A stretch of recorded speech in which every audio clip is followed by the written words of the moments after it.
Sa inyo, sir? Malacanang to, oh. Sa? Malacanang. Malacanang? Oo. Sandali lang, may ginawa na sa... Ano siya sa Malacanang, sir? Sekretary. Secretary? Sandali lang, kausapin niyo. So yun, hindi pa bumababa yung sekretary sa Malacanang. At si kuya, napagod ng katatawag. Nakita natin yung pinarada ng AFT. Ito yung signage, no parking, clamping sa Mabuhay Lane. At dito pag nakikita na po natin yung signage, nagsisilbing babala po yan. Kasi nilang gisna, ang kinagisna nilang dati, pwede tayo magparada kung saan saan. Ayan ang ating team leader, Sir Mendoza. Sige po, Sir, mabuhay ka. mabuhay ka rin, God bless. Iyo, salamat.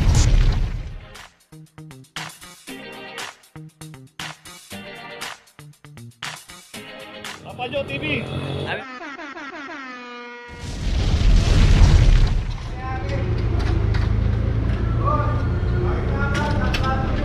So wag daw munang ika-clamping, tatawagin daw yung may-ari, pero wala po yung driver. De La Puente, corner Pardo. Sandali lang, boss. Sa inyo, sir? Malacanang to, oh. Sa? Malacanang. Malacanang? Oo. Sandali lang, may ginawa na sa... Ano siya sa Malacanang, sir?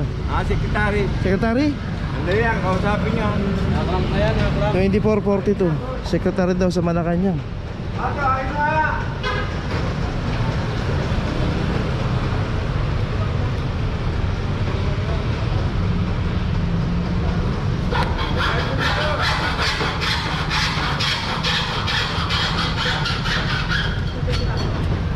So yun, hindi pa bumababa yung sekretary sa Malacanang. At si kuya, napagod ng katatawag.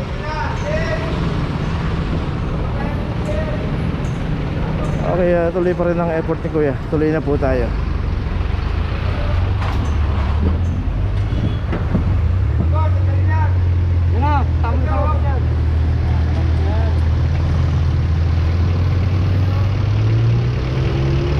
Si kuya hindi nagtagumpay. Location natin Pinobal, corner Espanya Boulevard. Dito sa Ford Raptor naman ang anak lang dito. Dito rin pinarada ng Raptor. Nandito sa signage, clamping and towing zone. Yan, pagka nakita po natin mga signage na yan, nagsisilbing babala po yan. 2339 para sa Raptor.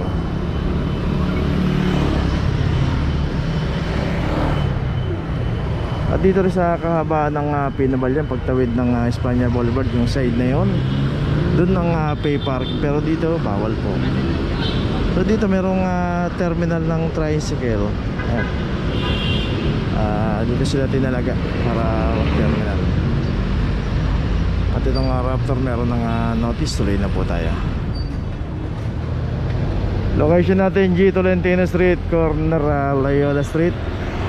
At dito naman yung isang Honda Civic.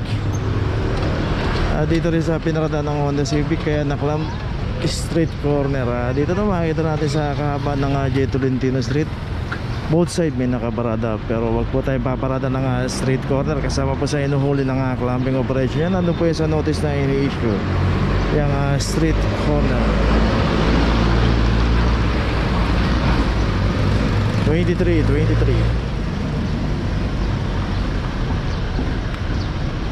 Dito may parking attendant po. Magpa-assist po tayo sa parking attendant kung saan pwedeng pumarada.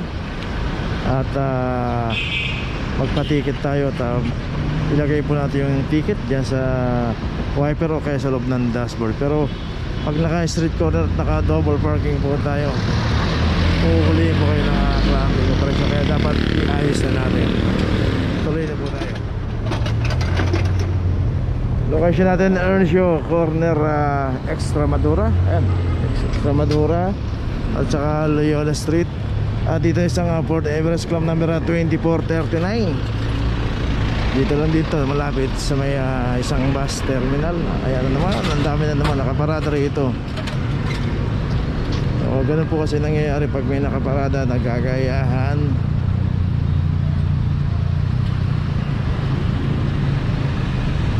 Akala na hindi bawal pumarada rito. Kaya dito yung iba, hindi naman iniiwan yung sasakyan. Nandiyan po yung driver, kaya hindi naman nakaklamp. Pero yung mga walang driver dito, naaabutan, yan po yung makaklamp dito.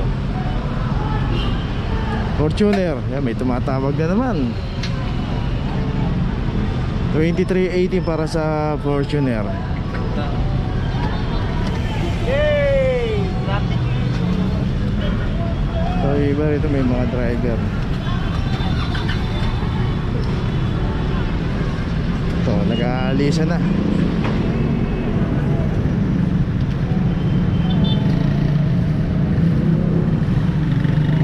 So pwede naman yan gawin nila pagka pumarada rito at may aantayin, ikot na lang. Then tawagan nila yung aantayin nila.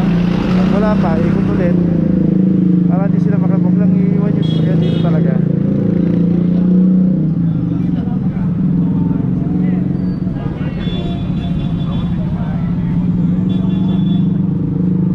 Ayan, may signage kasi rito na no parking. Ayan, driver din itong isang Honda City rito. Ayan, so bali dalawang sasakyan yung naklamp dito, isang Everest saka Fortuner.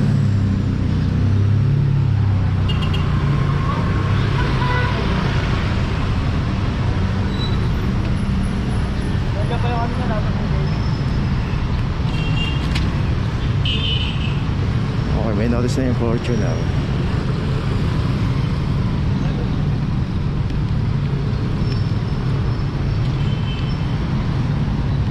Saka yung Everest din doon may notice na. So dalawa lang po yung naklam dito sa kahabaan ng Ernst Show, bilbi ng Loyola Street at Lacson. Location natin P. Margal Corner, Don Quixote. At dito isang Ford Everest 2410 para sa Ford Everest. At dito nga tinanong din sa tapat ng convenience store kung merong yung driver nito nandun sa loob, pero wala po yung driver nito at iniwan na lang dito. May mga signage po rito na no parking. Pero kung paparada tayo, yan po yung Don Quixote, yung kanto na yan, pay parking po yan at secondary road. At susunod yung Dos Castillas, secondary road, pay parking. Kung magtatagal po tayo, dyan po tayo pwedeng pumarada. May parking attendant na naka-assign dyan, magpatikit tayo. At yung ticket, pagka nagpatikit tayo, lalagay po natin yung ticket dyan sa may loob ng dashboard yung mababasa, o kaya ipit natin dyan sa wiper. Dito naman random po yung operation ng clamping. Pagka wala pong driver yan, naka-obstruct tayo sa Mabuhay Lane, matik na po yan. Pupuntahan na po natin yan sa Manila City Hall at merong kakulang penalty 900 pesos.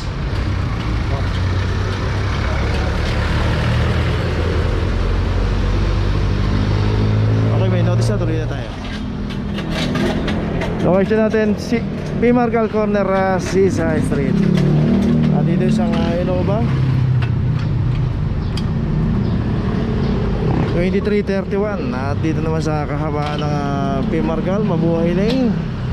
At kung paparada tayo, may mga secondary road yan, Seaside Street, Ibarra Street, pwede po natin parada yan. Pero pagka dito po inabutan yan sa kahabaan ng Mabuhay Lane at walang driver, automatic na po yan.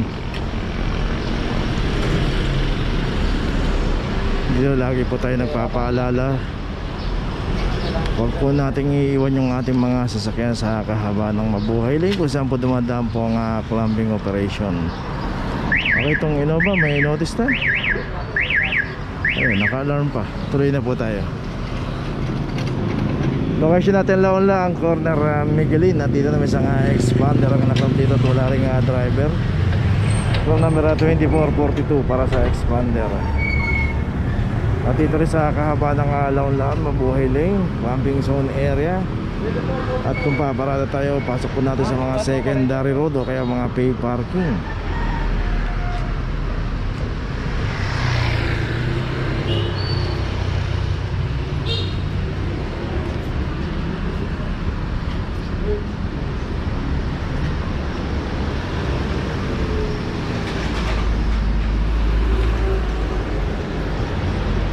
Okay, may notice na itong expander. Tuloy na tayo. Location natin Vicente Cruz Corner, Florentino Street. At dito isang Suzuki Ertiga. From number 2325 para sa Ertiga. At dito rin makita natin pinarada ng Ertiga. Ito yung signage, no parking, clamping sa Mabuhay Lane. At dito pag nakikita na po natin yung signage, silbing babala po yan. Hindi po yan nilalagay para baliwala lang, kaya pag nakita natin, wag na po tayong pumarada. At dito naman yung isang truck ng bombero. Ayan, hindi na po kinakalam yan. At itong Ertiga may notice na. Ito pag just in case na may sunog po, makaresponde ka agad. Saka yung ibang sasakyan dito yun nakapasok naman, kaya hindi na rin naklamp yan, except lang dito sa Ertiga. At yung jeep meron driver, yun, alis na rin. Meron pa siya, puntahan pa natin.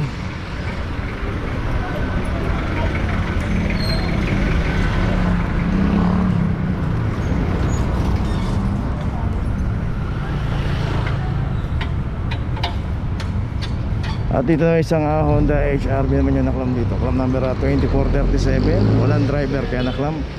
May garahe pero meron ng sasakyan sa loob kaya hindi na maipapasok. Saka yung putika mo na yan, may ano yan, may permit. Okay, may notice na itong Honda HRV. Tuloy na po tayo. Okay, nandito na ngayon tayo sa opisina ng clamping sa impounding dito sa Central.